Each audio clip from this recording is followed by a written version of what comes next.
Oh, come on, mouse. Hit the go live button. Technology. Maybe.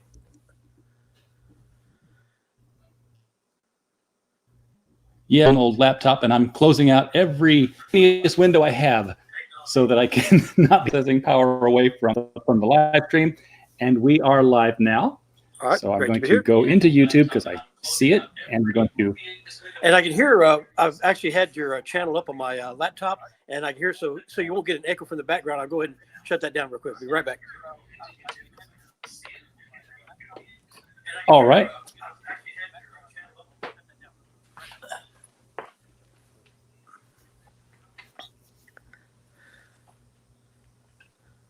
And I'm back.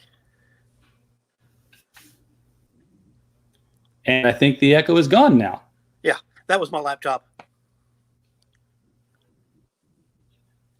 I've done the same thing so many times, and I'm sharing this on Twitter. Real quick link for the people who follow us there. And for those who are just tuning in, we are with Michael Tierney. Michael is owner of 2 comic shops in Arkansas, the comic book store on Treasure Hill Road in Little Rock, and Collector's Edition on JFK Boulevard in North Little Rock. And you've had these stores for, we're not talking years now, we're talking decades, right? Yeah, I've had the North Little Rock store for 38 years. I've had the Little Rock store for 30 years. But if you add the 2 together, that's how long it feels like I've been doing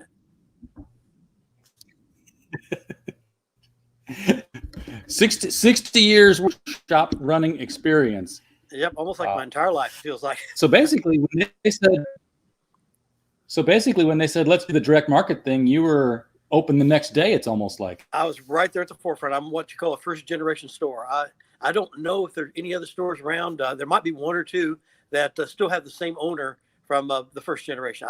I can't tell you who they are though, but I'm sure there are a couple. There was one other one in Seattle, but I know he closed you down are also minimum wage. I'm going to stop my camera here just to give it a little bit more bandwidth. So we're going to go to the Critical Blast logo where pop culture gets blasted. And you are a contributor every year to the Overstreet Price Guide, which is the Bible for the way things are going in the industry, where the prices, what's in demand, what's out of and I'm assuming that you're preparing something at the end of the year, or do they have a different for that kind of write-up?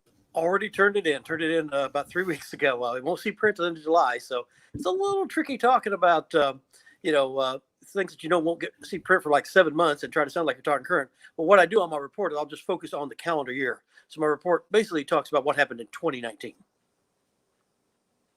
Key sales, key events, what was wrong, what was right. That year is wrapping up in just a few scant days now. We've had some comic book events just finished, and we've got some comic book events ramping up.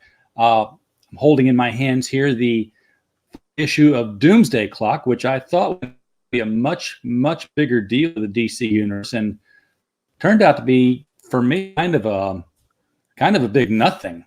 That's kind of the reaction for the fans. I have not read it, but there was no real excitement for that last issue at all. Yeah, no, there wasn't, and there is kind of a. I keep going back to the days. We're hitting each other. Yeah, go ahead. I was going to say there's a rule that I've noticed in the comic book industry that there is a expiration of expectation, and that's a 1-year window. I mean, like if you've got like a secret, who is like Red Hulk? Who's the Red Hulk? Everybody was so excited, wanted to know who the Red Hulk was so bad for about a year. When they finally revealed it 3 years later, nobody cared at that point. And, DC got it right way back in the 80s when they had, I think it was Saturn Girl or somebody, the wife of, Karate Kid, who when he died, or Karate Lad or whatever, and he died, then his wife, came back as a mystery character. And after about a year, they revealed it. And that was, everybody's real excited. That's back when Legion actually sold well. And, so I've noticed ever since then that you get past a year, nobody cares. And of course, the Doomsday Clock was cursed with a lot of different things, from an editor's shenanigans with the female employees to I heard there was writers and artist delays. I mean, you go over 2 years before you get to the conclusion, nobody's going to care at that point. You can only keep excitement going for about 1 year. And after that, people get a little tired of waiting. We're just trying to mirror the original Watchmen series, so perfectly copied the publication schedule of the first series as well. They went for months and months between issues near the end of its run as well. But, with this crossing over to the DC universe the way it was, and with it having interactions with all the characters, Julius Schwartz was alive and running things, and Jeanette Kahn was still at the top of the business. There'd have been a Doomsday Clock banner on the top of every major title, with tendrils going into every storyline. Instead, you never even knew this was going on if you didn't pick up Doomsday Clock. And this was, really supposed to be a big built up for Birth and Doomsday Clock. And now it left this cliffhanger, which I get a feeling is not something we're going to really see ever play out. Right. Yeah, Jeff Johns is no longer an executive capacity. Mm-hmm. Yeah, when the Doomsday came out, when it was on schedule, the first month it sold really well. Second month sold better. Third month sold better. Fourth month, and then all of a sudden the editor gets fired, and I think Jeanette Kahn was one of the people that he was harassing. And then all of a sudden you go to bi-monthly, and then it started going to quarterly, and it just kept getting later and later. Well, after that first time it went from monthly, all of a sudden sales stagnated, and it kind of held steady, so it's kept its readers, but all the excitement was gone from the book.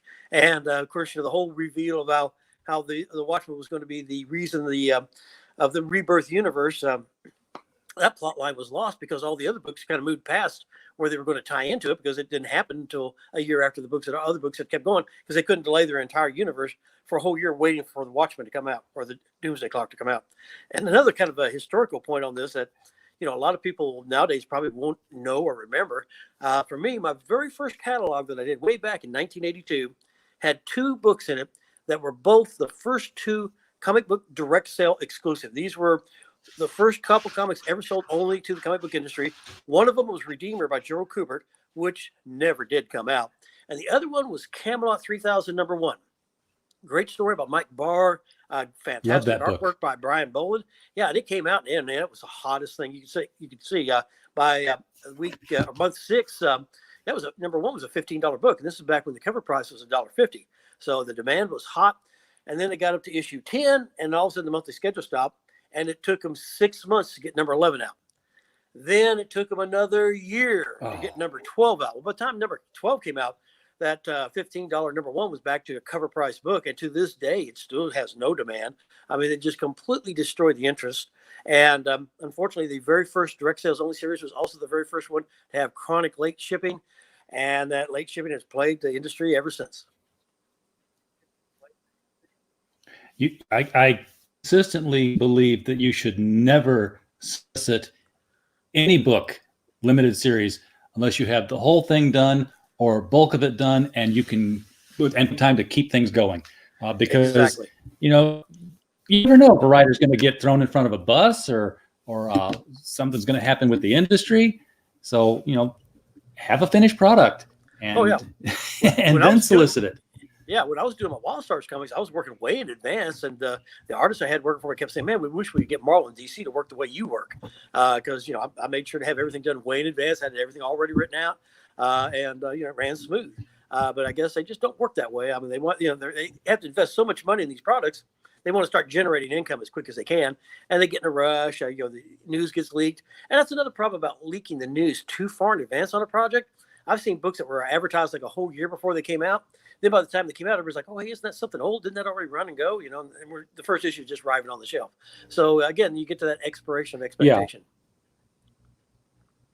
Yeah. Exactly. And then, of course, we got stuff kicking off here at the end of the year, too, before we look back at everything that's gone on. Marvel kicking off their, what are we calling that here? I've got a copy. Incoming. Yeah. Book.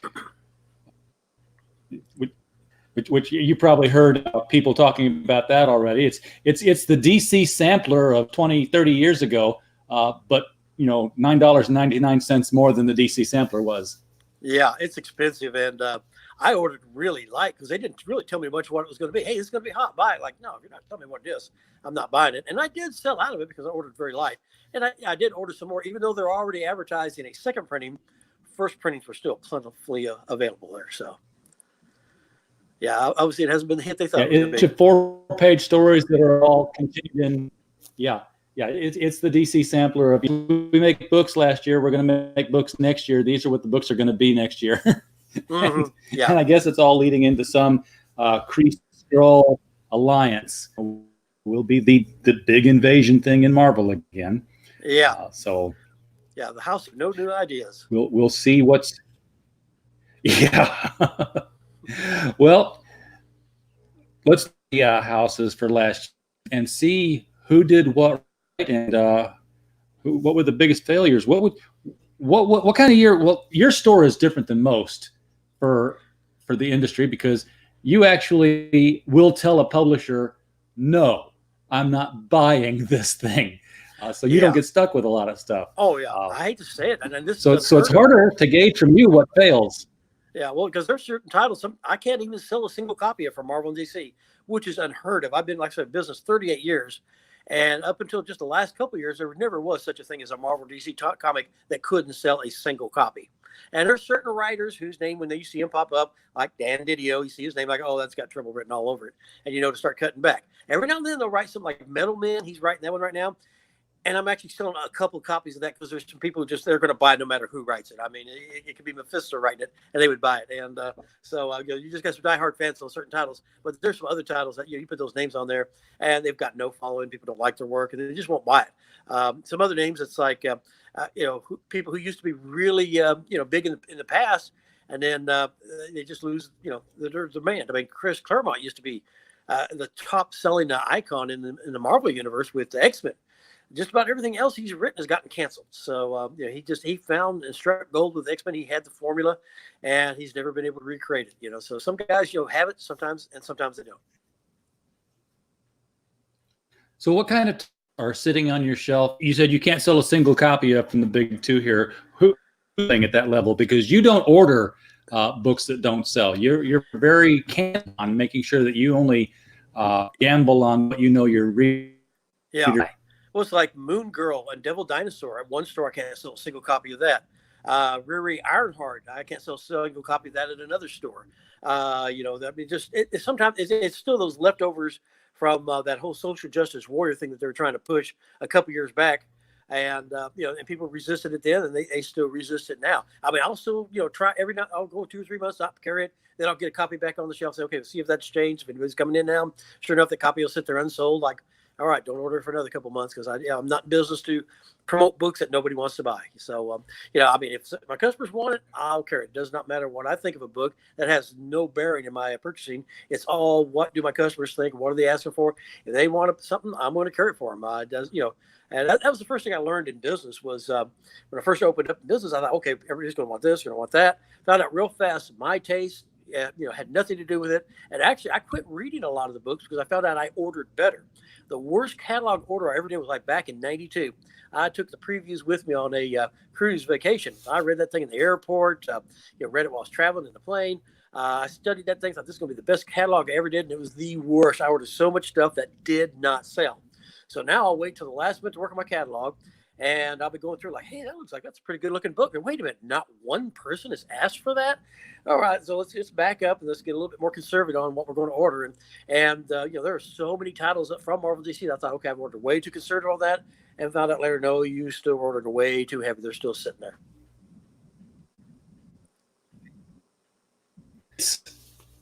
If you don't hear from your customers, it really does kind of get hard to know what to order. Right. When it comes to the new titles, I mean, you can look back at like Batman and Superman. Okay, I'm selling 7 copies of this every month. I'll order another 7 copies. But when it's a new #1, it's a crapshoot. Oh yeah, and that's Marvel. That's like almost everything they do now is a #1. And I'm going through it. I mean, there's some I'm ordering like 2, 3 copies of a new #1, like which is unheard of. But and a lot of times I go at the end of the cycle and find out, oh, here's another one that didn't sell a single copy, because you're not giving a book any time to develop an audience. It's all these new #1s, one after another. Back in the '80s, a #1 was a big deal because they didn't happen a lot. And series, when they got started, they ran for a long time. Nowadays, people see a #1, it's like, oh, that's not even going to be around in a few months. Why even waste my money to find out what's in it? They completely destroyed their customer loyalty. Another thing that destroyed the customer loyalty are the variants. because the Marvel completist or the DC completist, any comic completist, has been killed because they know there is no way they can get every cover, because it's just, some of them are just impossible to get. I mean, unless you have a store in New York or you're a millionaire and you can just drop a crazy amount of money on that one variant that only had 100 copies made. It's just impossible to chase them all down. I was running that same problem when I was working on my Edgar Rice Burroughs art chronology. I was trying to pick up all the variants that Dynamite was doing for the Age of Thorus and the John Carter Marsh, and so I'd have the covers to put in the book when it got published, and I'd buy the books to qualify. All of a sudden, Diamond wouldn't ship it, so I'd report it as shortage. Say, of course, those were free bonuses, right? And they'd say, oh, well, all right, we credit you for that. Right. Okay, credit of nothing, still nothing. Let me return all these books I bought to qualify for it. If you can't fill the order, like, oh no, you bought those, you got to keep them. And so it's gotten impossible. Nobody can be a completist anymore. It's just a physical impossibility. I mean, you can spend the money and still not get everything. And, if you're going to get it digitally anyway, then just go to the internet and see what it looks like and say, pretty soon my disc. I think digital is in a lot of trouble. So we know what. Yeah, so many customers I've talked to just don't like digital anymore. They never really did. It was so funny when Marvel and DC made the big push to digital. They thought every comic book store in America was going to fold like a chain of tire record stores when music went digital. But what happened was they hadn't been advertised. I'd been pushing Marvel and DC for years. Like, when are you guys going to advertise? They're like, oh, we're just a $1 billion industry. We're too small, to warrant nationwide advertising. But when they wanted to go digital, all of a sudden they had the money to advertise it. And they were really surprised when their print sales went up too, because people are like, wait a minute, comics are still being made? Because back in the early 2000s, this was another campaign I kind of got involved on, was when they got away from the Comics Code Authority. Well, they started making mature comics, but they didn't change the contents. And all these comics that were still being sold on metal spinner racks at the grocery stores, the 7-Elevens, gas stations that said, hey, kids comics. Well, all of a sudden, those comics weren't for kids. There was no warning to anybody. Parents complained. Walmart pulled all their comics out of the South because of complaints from a Walmart heiress who bought something for a grandson that turned out to have child abuse in it. I can tell you the name of the book, but I don't want to stay away from that right now. But that one title just got all the Walmarts to pull all the comics in the South. And so all of a sudden, people didn't see comics sold anywhere anymore. They thought they weren't being made anymore. So all of a sudden, they started advertising digital and go, wait a minute, they still make these? Well, let me go find a comic book store where I get the real thing. Or maybe they tried the digital and said, okay, I still want the real thing, because the comic book experience is a tactile experience. You don't want to be forced to read on their format. The whole thing, when you're looking at 2-page format, you are the movie projector. You're the theater. You decide how fast you're going to go slow-mo on this one panel because you want to really catch in the detail. You want to catch the whole 2-page spread of all the action happening. You control the camera, so to speak. Or with a digital, it's showing you one frame at a time, and it controls how you're going to see it, and you lose control. And it's a tactile experience. Plus, a digital copy of something is never going to have any value in the future. Where a comic book, a printed book, 1,000 years from now, you can still read that. The format will still be viable as long as you can find a light source of a candle, or if the sun's still in the sky. You'll still be able to read that comic book because the delivery format will never go obsolete, and it will have collector's value too. So, never buy a book because you think it's going to be valuable. But at the same time, how many hobbies do you have where you can possibly get a return on your investment at a later date because that investment's gone up? I mean, it's like we don't realize it when we're kids, but that's when we make the best investments of our life. Buy what you like. That gets you ahead of the curve. Buy what you like. Absolutely. So we've talked about some of the books and companies that did not do well the past year. What are some of the success stories? Is the big thing anything right, or is it all coming from these? Or is there? Well, Marvel's, thank goodness, who surprised us? Yeah, well, Marvel's gotten away from this whole social justice warrior things, but there's sales are still kind of flatline, kind of like what they were last year, which were better than the year before. I mean, last year was a big recovery year compared to the prior years when they had Axel Alonso running Marvel, so this year kind of mirrored last year. At least it reached a point of stability. DC is always kind of lagging a little bit behind Marvel, but they are pushing Marvel now. And, the thing that DC does right is that you have the same title come out every month. As a retailer, I love this because, okay, I know what my readership's on this book is. I know what my sell-through is going to be on this. I can always make sure I'm going to have 1 or 2 copies left at the end of the run, so I'm going to maximize my sales. And at the same time, I'm not going to miss out on anything, but I'm not going to get stuck with a bunch of copies. And so DC is really fairly easy to order. I mean, they're kind of like ordering like way back in the 80s when you had a reliable sales base. Marvel, it's 90% of their order almost. It seems like you're just having to pull a number out of thin air and hope it's close. And you're better behooved to err on the side of conservative than aggressive, because you can't return them. Now, they do offer returnable programs every now and then on a new number one. But generally, myself and a lot of other retailers, we don't even want to mess with that, because the system is not made up for that. You've got to strip off the cover, ship them back at your cost. And this is a few months later, and then they got to go through the return process at Diamond, which they're not really set up to process these things. So there's always errors on their part. You don't get your full credit. You got to fight over that. And it's like a 6-month process to get your money back. But nobody wants to do that. And then if you're doing on so many things, there's always something you're having to go through on it. I remember when there was a distributor called Capital City. They had everything was handwritten on all their invoices. And I was calling them up every week about all the errors they made in their edition. And at one point, I said, always you'd have to call them like 2 or 3 times on every error before they actually got it corrected. And at one point, I just asked them, I said, how in the world do you ever get anything done with all the mistakes you make every week? And they told me, said, well, you're the only one who ever notices. I closed my account real quick, went over to Diamond, who was electronic. They were way ahead of the curve. And, their billing is a lot more accurate than Capital City ever was. But, they were really great people at Capital City, but they were always trying to overcharge me, and it was a profit source for them. And so when you're relying on manual processing, it's got trouble written all over it. I just try to stay away from that.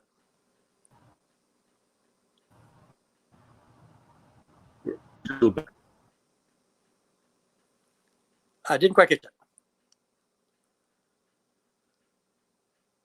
Are you there?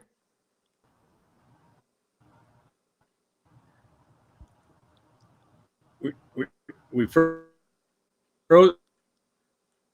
up there and blocked up. Just Diamond's got a better deal. I got that much. So I guess you were probably having trouble hearing me, and I was having trouble hearing you there a bit. Still getting a little choppy there. I hope we're not losing you. Well, you're starting to come back a little bit now. So do I need to repeat anything, or just kind of keep moving How about forward? now? Can you hear me now? Yeah, there you are.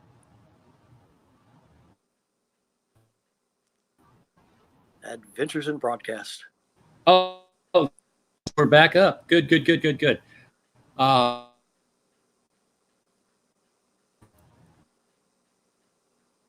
Right. So you were saying the Capital City, yeah, and they were more accurate with their You're going there.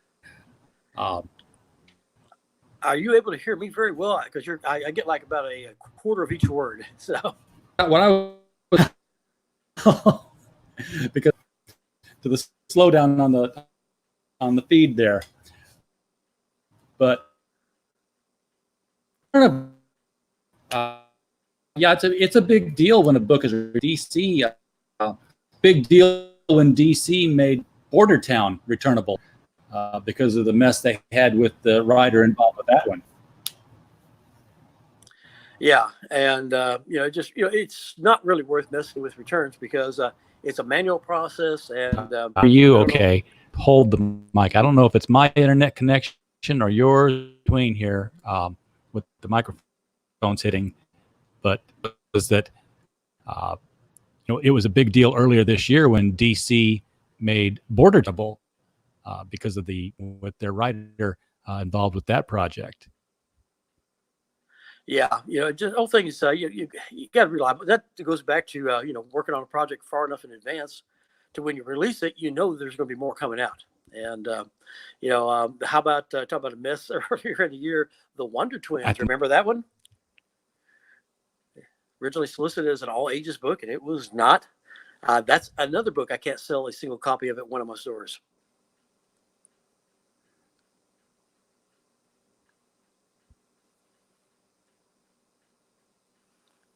Are you there?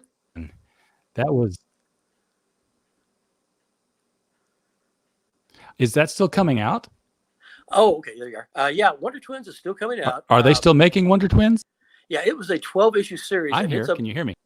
Now I can. It's a 12-issue series, and and it's now wrapping up. But like I say, there's one of my stores I don't even order a single copy of, and the other store does sell a single copy. It's like the Punisher back in the 80s and the 90s.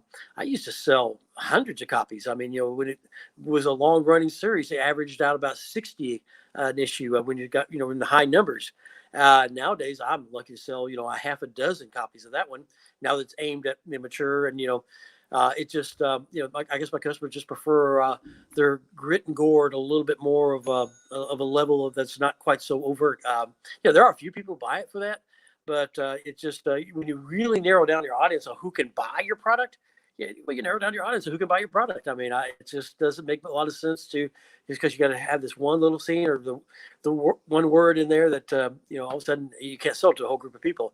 And parents all have a different set of criteria about what is a flashpoint to them. Where no, I don't want this. I've had this last week I had a parent bring back Godzilla comics because it had a scene that depicted a gay marriage in it, and they thought that was very inappropriate. I just gave them an exchange, no questions asked. So you've got to be cognizant of what your customers want, and if you're going to have something in there, have a little bit of warnings. That's probably Dark Horse. They have no warnings, and as a result, Dark Horse is a very marginally selling publisher. I mean, there was a day back when Dark Horse was like the number 3 seller. I have no idea where they're at now. I mean, they're down to maybe 1% or less of my total sales, and they have some good titles. So, are there any books this past year? Yeah, are there any books this past year that have been the big sellers, selling the numbers like you've seen with Punisher in the past? Not much. I tell you what's really selling big in my stores: back issue comics. The comics that were the ones that people loved back then, they still love today. My back issue sales have been as strong as they ever have been. I've also been fortunate to buy a lot of Silver Age collections of Marvel and DC. And Marvel outsells, DC just hands down when it comes to old comics. When you're talking about the 60s, you're going to sell 10 Marvels to 1 DC. And you're going to get the big money for the Marvel a lot faster than you will the big money for the DC. I've sold, some of those early flashes with the first Crisis on Infinite Earth stories in them. And, I did sell it for, good money, but they were slow to move. Took me several months. Or if I'd had the same thing in a Marvel, it would have been gone in a day or so. You get the first appearance of the Punisher, first appearance of Wolverine, bam, it's gone in a day. You'll have a dozen people wanting to make you offers or asking you to hold it for them to buy at a later time, and you just can't do it because you can't play favorites on the customers there. But the Marvel stuff is just super hot in demand. So it's good. This gets into being like an Overstreet contributor now here, where their bread and butter is telling us what. Have there been any back issues where you've noticed the traffic has caused up in something? Well, one area that I advised them to, they really need to what's shifting in what I get back issues? One of the titles that I advised them that they need to be raising the price on are some Valiants from the 90s. I know that shocks you, but it's not the superheroes. It was the Nintendo comics they did. I mean, those things will go for many multiples of guide. I mean, if you got Super Mario Brothers, I think I sold a number 6 Super Mario Brothers in below fine condition. I mean, it was like a VG Plus. I think I sold it for $60. I mean, it's just incredible what people will pay for that Super Mario stuff. And The Legend of Zelda, another title that the demand is there, the supply is not. And that's what it all comes down to: supply and demand. Okay, so we're looking we're going to hit the yard sales now. Valiant Nintendo comic books. That'd be a recommendation for people to look at. Yeah, those do very well. They're really hard to find. Good to know. Everybody go out but people will buy them. Another title that from Marvel, all right, that's a surprise that will sell are the Barbie comics. I can't keep Barbie. She will fly as fast as I can because I have a lot of young girls buying comics now, a lot more than we've had in years past. A lot of kids are buying comics. They want the comics. Marvel and DC just ignore them. There's one thing that they're starting to realize when they look at the book scan reports for what's selling in the big bookstores. In the big bookstore, it's the youth market. It's the kids that sell so much more than the adult comics. But for the comic book industry, stores like mine, it's everything aimed at older teens and older. And they're just almost ignoring it. And they've tried to say, oh, well, kids don't want comics anymore. That's a load of bull hockey because kids love comics. They come in looking for them all the time. I've created a section just for them because it's such a limited supply. I wanted to give them all the choices they can. And, it just So many of the comics that are made for the comic book industry actually talk down to the kids, and the kids don't want to read that. They want to read the same thing as you or me. You just got to keep up the F-bomb out of there, keep the overt nudity out of there, where mom and dad are going to say, no, we're not having none of that. And the kids will buy it. I mean, they love comics. They want them all the time. It's just not much being made from the big two. Scholastic has figured it out, though, and they are seeing print runs in the millions. Comic book industry could do well with comic books that sold in the millions. They don't, but the Scholastic does. Yeah, now Scholastic, of course, is the graphic novel level. Right. There are no graphic novels that sell in the millions for the comic book industry, but Scholastic does, and they're aiming them at the kids. The kids love the comic book format. And I just, I keep preaching this. Overstreet all the time is always writing me back going, hey, we really like the way that you're staying in the trenches and keep trying to promote younger readers. But, it's like I'm just preaching to a deaf crowd that nobody hears a word about it. And it's like one of the things I put in one of my market reports a couple of years ago was the formula for the kids' comics. Have you ever seen a show called Doctor Who from Britain? I think I've heard a couple of things about it. Yeah. Yeah. Well, I've read a lot of science fiction. Well, Doctor Who's swiped for everybody. So, okay, watch all the Doctor Who episodes and you'll know all the science fiction plot lines that have ever been used. So you won't maybe think you got an original idea and turns out somebody else has already done it. And so I went through and watched it all. And a couple of years back, the BBC did a special. Doctor Who's been around for like 60 years. I think it debuted in 1962. And when the show was, and they did a documentary or kind of a dramatization of the first year of Doctor Who. And during it, the BBC program director is telling the producer, he's telling her, he's like, okay, the formula for kids programming is that you got to keep it complicated enough to keep the kids interested, but dumb it down enough where you don't confuse the adults. Well, the comic book industry does the exact opposite. We give the complicated stuff to the adults and we dumb it down for the kids. And the kids are like, I don't want to read pablum. I'm not a child. And they know when they're being talked down to. And they just got to give them the same thing they'll give the other readers and the same complicated storylines. They are not mentally deficient. Kids are very smart. And, they can grasp a complicated storyline, maybe even better than many adults because their attention level probably is actually a little bit better. And, but they just won't do that type of stuff. They feel like, okay, we've got to really soften it up, really kind of give them really simple, simplistic stories. And the kids are bored to tears with it. They don't want to buy it. Then the publishers say, hey, kids don't want to buy comics anymore. Wrong answer. You give them the wrong product, you're going to get, the wrong answer. So, and that's what's wrong with the comic book industry right now is they're ignoring the youth market. Back when I first opened my stores back in the 80s, I mean, most of the customers I have today were shopping with me then as children. And I remember one of the early market reports I wrote, or just, when I first started publishing articles in all the different magazines, one of them was the top 10 funny things I've heard from my customers this year. And one of them was a kid calls, goes, hi, I'm the kid who was in your store last week, the one who bought the comic book. Do you remember me? Like there was only the one. And like, well, that was all of them. So, it's just, kids still love comics. They're being ignored. And, the problem back then was the adult audience was being ignored. Well, then they started doing the Dark Knight, Watchmen, realized, hey, there's this huge audience out there we have not been tapping into. So everything shifted over there. And the pendulum, like it always does in the comic book industry, it swung from one extreme to another. And, now the kids are the ones that are not being serviced properly. And that's where your next generation of readers are going to be coming from. And that's why you see declining sales overall, because you're not building your customer base. It's a real simple answer is you just got to give them something they can read. See, that's the thing. That's exactly what the comic industry does. Is when they did Dark Knight and one joke, and they saw that there was their customer base, they chased it, but rather than expanding into it, they totally tried to shift everything to it, not realizing that it wasn't as big as the one they already had. So they didn't grow anything; they just ignored everything they had, threw that out the door, and said, "Hey, you that bought the comic, we got more. You want to come buy the rest of them?" Mm-hmm. Yeah, and all the people are buying comics like, where are the comics that we were reading before? And it's gotten worse now, which is, why they're marketing to the kids. So, we'd love to see more kids reading comics. When we were kids reading comics, we were reading complicated stories about multiple Earths and how that worked and the physics behind it and vibrational planes. We were reading about,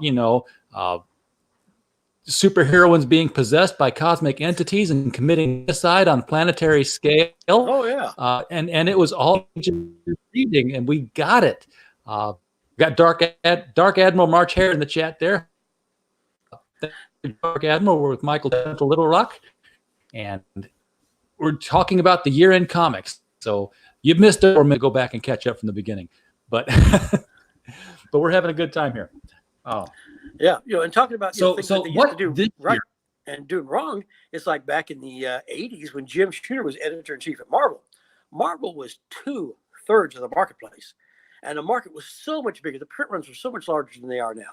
And but all the creators hated him because he said, "Hey, if you're not going to turn your work in time, the book is going to come out on time. We won't run a reprint if we have to. We'll have somebody else finish your work, but the book is going to ship." Where everybody's like, "Oh my God," he's like Mussolini made the trains run in time, and the trains wanted to be lazy, And so there's all these creative differences. Everybody wanted to shoot her out, so he goes over to Valiant. And he gets Valiant is doing huge at first, and then they kick him out of there. Guess what? Valiant goes into the tank, and it's been through many owners since then. He's never found another place to latch on. But and the whole Jim Shooter thing aside, was the fact that he got his books out on time. He shipped everything on a regular basis. Everything was reliable. You knew when, hey, it's this week of the month, my book is going to be there, and you could count on it. And that has been lost. And I was like, that was a lot to lose. Yeah, there does seem to be a decline. I don't want to say ethic, but the comic book industry doesn't care about comic books. And I started seeing that set up CrossGen, and he was doing the same thing Jim Shooter was doing. These books are going to ship, all going to be in the same offices, and where's Cross now? That he couldn't. Well, I think the mistake that Alessi made with CrossGen was he had a good idea, and I think the idea would have worked. Problem is he wanted to run before he learned how to walk. He's tried to be full grown right from the get-go and have the studio model right at the beginning. Well, he should have been doing freelance and then built up to the studio model. As it was, he had all these front-loaded expenses that he couldn't maintain. And by the time he finally got his sales up to the level where that model would have worked, we had so much debt. It was like he was trying to fly into this headwind that he was losing ground all the time. And he just wasn't sustainable anymore because he'd built up too much debt. He'd had a whole bunch of a .com that he'd sold for like $1 million. I hate to tell you, $1 million is not a lot to start a comic industry. The joke in the comic book industry is the way to make $1 million is all you got to do is spend $2 million. And that's what he did. He made $1 million, but he spent $2 million, and he only had one to start with, so he was losing money right from the get-go. And he had a good plan, and he eventually did get his books up to those numbers, and they were reliable. They were growing constantly, but he has his expenses front-loaded, and by the time he got his sales up to the point where he could sustain it, he was already done. He was out of money. He had too much debt. He couldn't manage it anymore.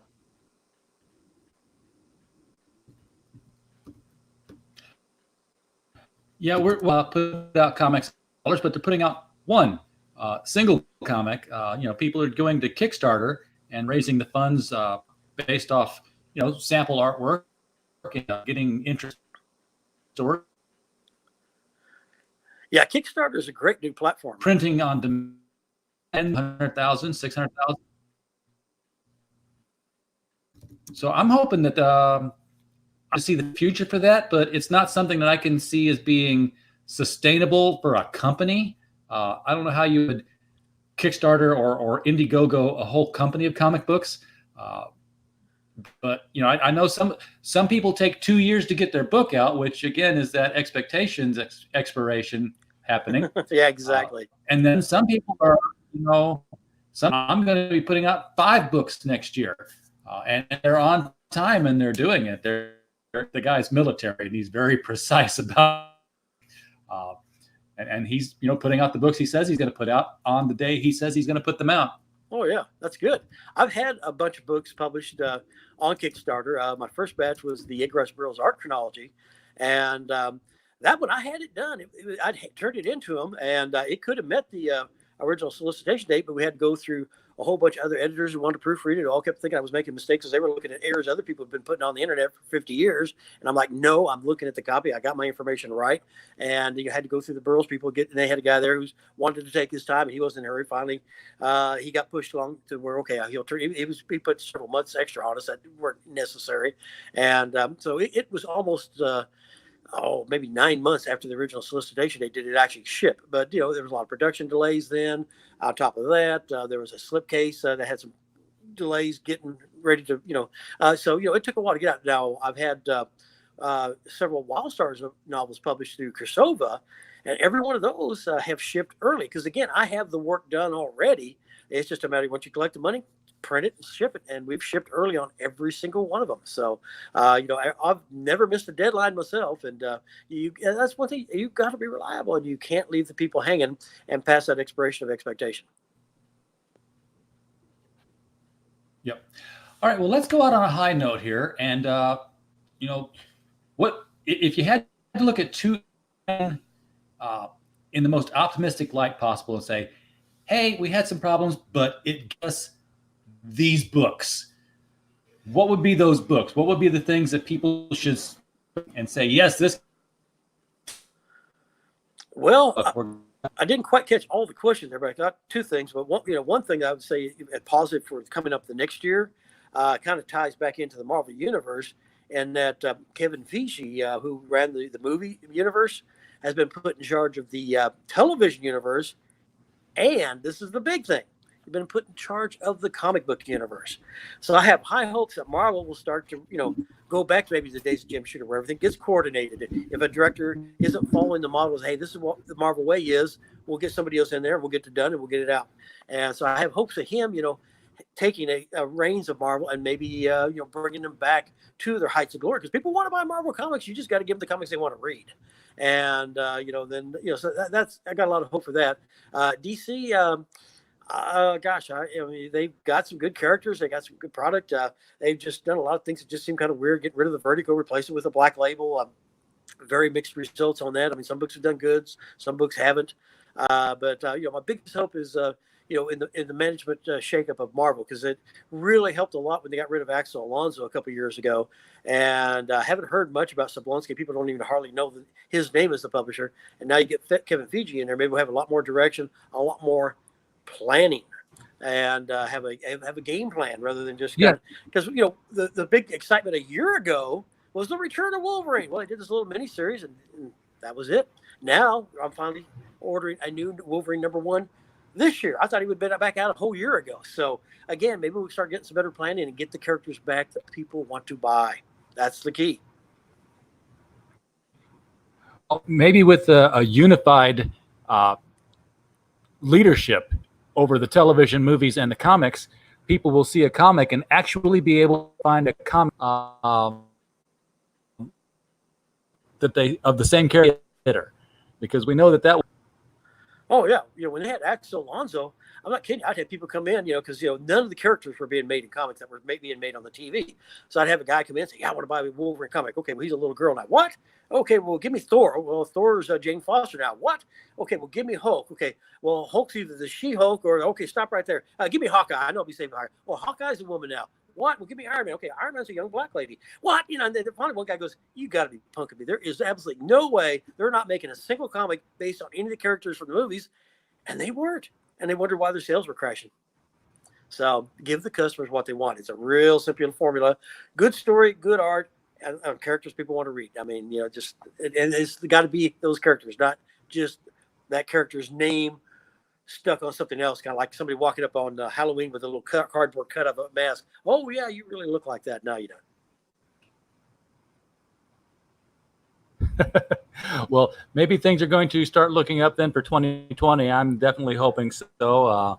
I would hate to see this industry that I've grown up loving so much something that my son can't participate in when he's, my age. So, we will, we'll take a couple of months and see if things are still on the up.